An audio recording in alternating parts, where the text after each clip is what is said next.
Depuis quelque temps, avec l'appui du projet ECRA, nous sommes dans une phase de développement et d'opérationnalisation des prévisions saisonnières qu'on appelle objectives.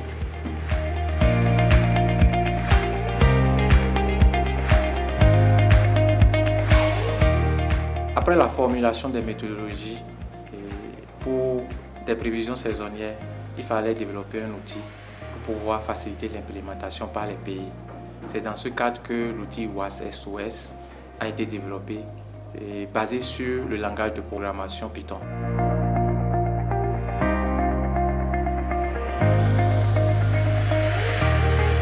À la suite de plusieurs formations à l'intention des cadres des services météorologiques, hydrologiques nationaux et des organismes de bassin, organisés par le Centre régional dans le cadre du projet ECRA, nous sommes aujourd'hui à Ouagadougou, au Burkina Faso, pour un atelier régional de certification d'experts nationaux des services météorologiques et hydrologiques nationaux.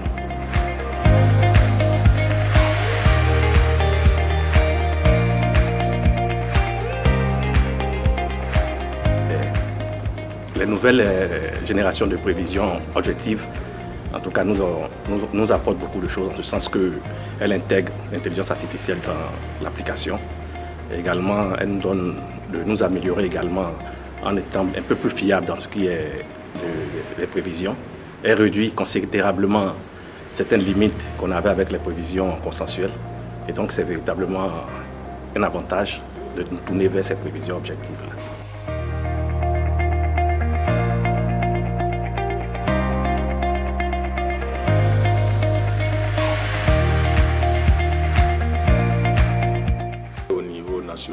C'est des prévisions qui vont nous être d'une très grande utilité.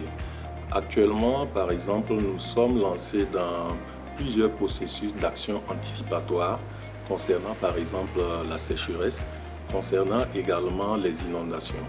Alors avec cette nouvelle technologie, dirais-je, cela va permettre à l'Agence nationale de la météo d'opérationnaliser ces différentes actions anticipatoires.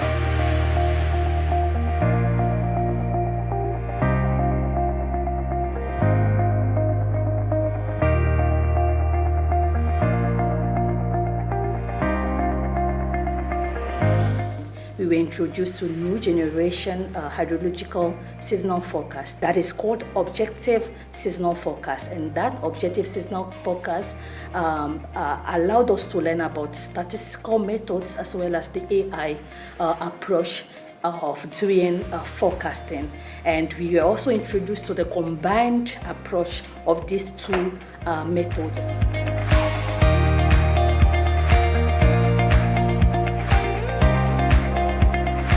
Ce processus de certification des experts constitue également une innovation que nous adoptons, bien que nous apportons dans le cadre du projet ECRA.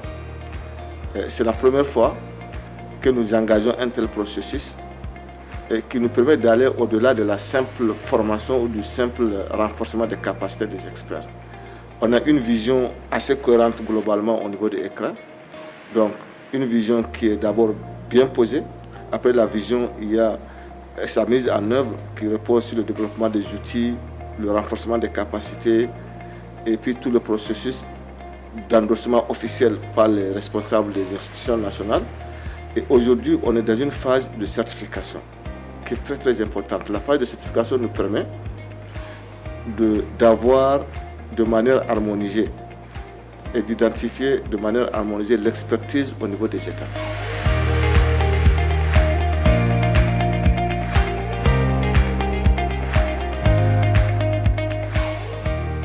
Vraiment, nous sommes vraiment contents d'être certifiés pour cette formation et ça nous a challengés et nous sommes dans cette dynamique. Je pense bien que nous allons remonter tout ce qui est attendu de notre part. Et arrivé dans mon pays, moi je compte former déjà 2 collaborateurs qui vont m'aider à créer un groupe de prévisionnistes. Et ensuite, on va organiser un atelier de restitution et de formation d'autres individus de différents services hydrologiques.